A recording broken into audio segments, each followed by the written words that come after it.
आज का टॉपिक है रस।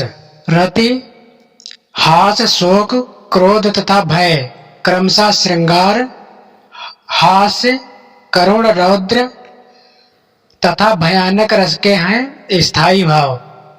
छल नामक संचारी भाव को प्रचारित किया रीतकालीन कवि देव ने।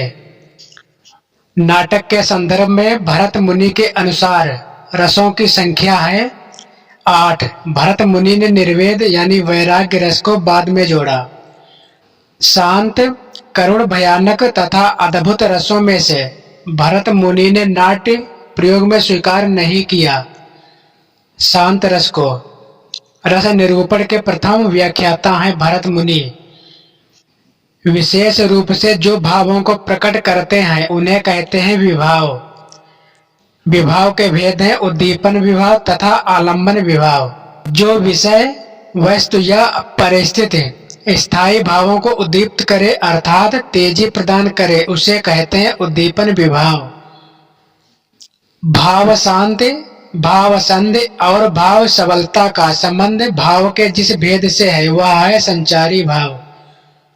वाणी और अंगों के अभिनय द्वारा जो प्रकट हो वो है अनुभाव।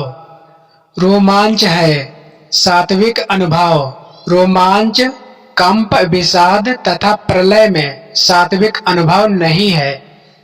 विषाद यह मानसिक अनुभाव है। संचारी भावों की संख्या मानी जाती है 33। भयानक रस के संचारी भाव हैं त्रास, आवेग, दैन्य, शंका, अपस्मार। हिंदी काव्यशास्त्र में बौद्धिक रस की स्थापना करने वाले विद्वान है गणपति चंद्रगुप्त। वह रस जिसका संचारी भाव उग्रता, गर्व, हर्ष आदि है वीर। वह रस जिसका संचारी उद्दीपन विभाव, बादल की घटाएं, कोयल का बोलना, ऋतु, वसंत ऋतु आदि होते हैं श्रृंगार। रसराज कहा जाता है श्रृंगार रस को। विप्रलंभ श्रृंगार रस में वियोग की दशाएं मानी गई हैं 10। ज्यों ज्यों पटु झटकते हटते हंसते नवा नचावत नयन त्यों त्यों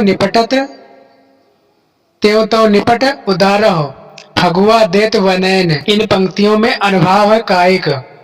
चमक बीज बन गरजता रासा, विरह काल कोई जीव गरासा। इन पंक्तियों के बारे में सही कथन है विरह का मानवीकरण, वियोग श्रृंगार का वर्णन, अवधि का प्रयोग हुआ है। तुलसी रघुवीर प्रियाश्रम जानी है, बैठी विलंब लव कंटक काढ़े। जानकी नाह को ने लख्यो, पुलकी तनवार विलोचन वाढ़े। मेरे तो गिरधर गोपाल दूसरो न कोय, जाके सिर मोर मुकुट मेरो पतु सोय। अगला उदाहरण है निशिदिन बरसत नयन हमारे, सदा राहत पावस ऋतु। हम पर जबते श्याम सिधारे, वियोग दशा। राम को रूप निहारत जानकी, कंकन के नग की परछाएं। भक्ति रस के उदाहरण है पायो जी मैंने राम रतन धन पायो, वस्तु अमोलक दी मेरे सतगुर, कृपा कर अपनायो।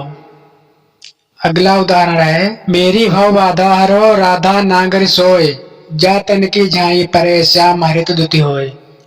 वात्सल्य रस के उदाहरण हैं सोहत या शोभित कर नवनीत लिए, घुटुरुन चलत रेणुतन मंडित, मुख दद लेप किए, जसोदा हरि पालने झुलावे, हलरावे दुलराय मलावे, जो सोय कछु गावे।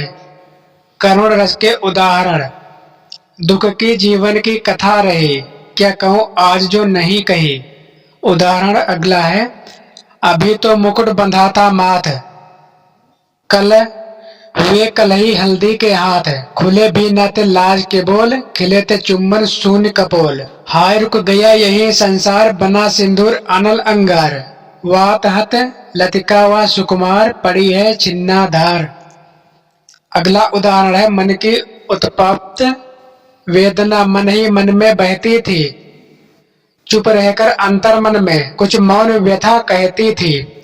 दुर्गम पथ पर चलने का वो संबल छूट गया था। शांत रस के संदर्भ में सही उदाहरण है। समरस थे जड़ या चेतन, सुंदर साकार बना था। चेतनता एक विलसती आनंद अखंड घना था।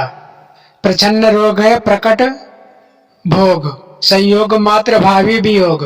हाल लाभ मोह में लीन लोग, भूले अपना अपरिणाम। ओ क्षण भंगुर भव राम राम। एक और अजगर लखी, एक और मृगराय। विकर बटोही बीच ही परियो मूर्छा खाए। उपर्युक्त पंक्तियों में रस है भयानक रस। रौद्र रस के उदाहरण। श्री कृष्ण के सुन वचन, अर्जुन क्रोध से जलने लगे। सब शोक अपना भूलकर करतल इगुल मलने लगे। अगला उदाहरण है, जो तुम्हार अनुशासन पावो, कंदुक इव ब्रह्मांड उठावो। कांचो घट सम डारो फोरी, रोको मेर मुलुक जिम तोरी। अद्भुत रस के उदाहरण है। राग है कि, रूप है कि, रस है कि, जस है कि, तन है कि, मन है कि, प्राण है कि, प्यारी है। अगला उदाहरण है, अखिल भुवनचर अचर जग, हरिमुख में लखी मातु। चकित भई गदगद वचन, विकसत द्रग पुलकातु। हास्य रस के उदाहरण। विंध्य के वासी उदासी, तपोव्रत धारी महाबिनु नारी दुखारे। मैं ऐसा महावीर हूँ, पापड़ तोड़ सकता हूँ। अगर गुस्सा आ जाए तो कागज को मरोड़ सकता हूँ। अगला उदाहरण है, आधा पात बबूल का तामै तनिक पिसान। लालाजी करने लगे छठे क्षमा से दान। विभत्स रस के उदाहरण। सिर पर बैठियो काग, आंख दो खात निकारत। खींचत जीभ प्यार अतिथि आनंद उर धारत। गीत जंग को खोद खोद के मांस उपारत। स्वर्ण अंगुर काट काट के खात विदारत। जब तय इततय घनश्याम सुजान, अचानक ही बल संग सिधारे। कर पै मुख चंद धरे, सजनी नित सोचत हेतु कहा मन स्मारे। इन पंक्तियों में संचारी भाव है स्मृति। अगला टॉपिक है छंद। छंद शास्त्र के प्रणेता आचार्य माने जाते हैं पिंगल। काव्य प्रकाश, रसिक प्रिया, छंद प्रभाकर तथा छंद सूत्र में से छंद शास्त्र की प्रथम पुस्तक है छंद सूत्र। अपभ्रंश भाषा का प्रसिद्ध छंद है दोहा। कड़वक यानी दोहा प्लस चौपाई भी। छंद में प्रायः चरण होते हैं 4। मात्रा की दृष्टि से दोहा के ठीक विपरीत छंद है सोरठा। वह अर्धसम मात्रिक छंद, जिसके विषम पदों में 11-11 तथा सम पदों में 13-13 मात्राएं होती हैं, कहलाता है सोरठा। जो सुमिरत सिद्ध होय, गण नायक कविवर बदन। करव अनुग्रह सोय, बुद्धराज शुभ गुरु सदन। उपर्युक्त पंक्तियां उदाहरण हैं सोरठा छंद की। वह छंद जिसमें 4 से अधिक चरण होते हैं छप्पय। छप्पय छंद का निर्माण होता है रोला तथा उल्लाला छंद से। छप्पय में होते हैं प्रथम 4 चरण रोला के और अंतिम 2 चरण उल्लाला छंद के। सरसी छंद में होता है 27 मात्राएं, 16-11 पर यति, अंत में गुरु लघु। दोहा तथा रोला के मेल से बनता है कुंडलिया छंद। वह छंद जिसमें प्रथम व अंतिम शब्द समान होते हैं उसे कहते हैं कुंडलिया।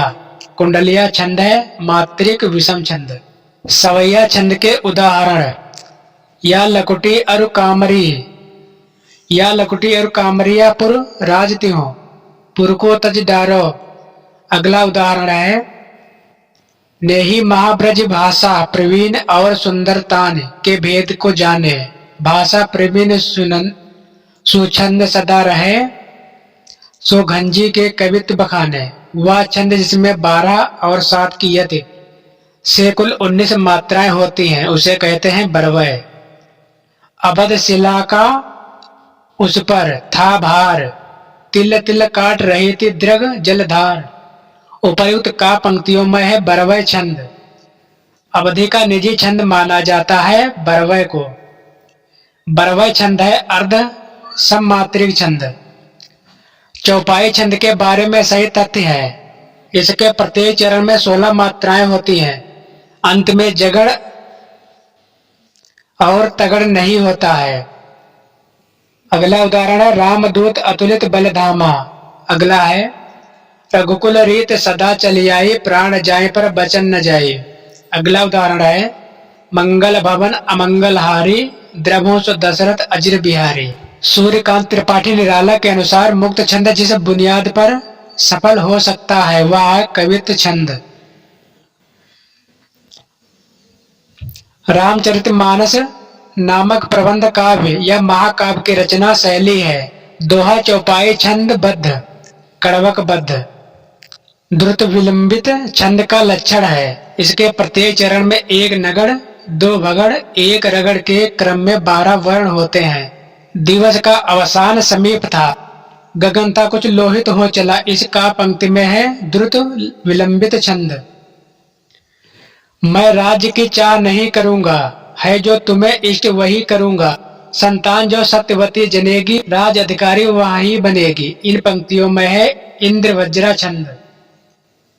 करते अभिषेक पयोध हैं, बलिहारी इस वेश की, हे मातृभूमि तू सत्य है, सगुण मूर्ति सर्वेश की। इन पंक्तियों में है उल्लाला छंद।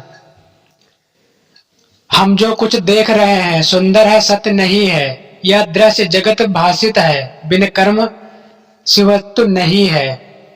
इन पंक्तियों में हर गीत का छंद। मंगल करण कलिमल हरण, तुलसी कथा रघुनाथ की। इन पंक्तियों में हर गीत का छंद। अरात सैन्य सिंधु में, सुबान वाग्नि से जलो, प्रवीर हो जई बनो, बढ़े चलो बढ़े चलो। इन पंक्तियों में गढ़ है जगड़ रगड़ जगड़ रगड़ जगड़ गुरु। दोहा छंद के उदाहरण हैं रहीमन पानी राखिए, बिन पानी सब सून। अगला है निज भाषा उन्नत है, सब उन्नत को मूल। अगला उदाहरण है रहीमन चुप है बैठिए, देख दिन को फेर। वह सब मात्रिक छंद जिसके प्रत्येक चरण में 24-24 मात्राएं होती हैं तथा प्रत्येक चरण में 11वीं व 13वीं मात्रा पर यति होती है, उसे कहते हैं रोला छंद। परीक्षा उपयोगी महत्वपूर्ण तथ्य। सब मात्रिक छंद है रोला, चौपाई, हर गीत का इत्यादि। विषम मात्रिक छंद है कुंडलिया, छप्पय इत्यादि। अर्ध सम मात्रिक छंद है बरवय, सोरठा, दोहा, उल्लाला इत्यादि। वर्णिक छंद है कवित्व, मालिनी, वंशस्थ, इंद्रवज्रा, शालिनी, उपेंद्र वज्रा, मंदकांतरा, द्रुत विलंबित इत्यादि। 24 मात्रा वाले छंद हैं रोला, दोहा, सोरठा तथा रूपमाला। 16 मात्रा वाले छंद हैं चौपाई, अरिल, श्रृंगार छंद। 28 मात्राओं वाले छंद है हरगीत का, उल्लाला। 19 मात्राओं वाले छंद है बरवय, पीयूष वर्धक।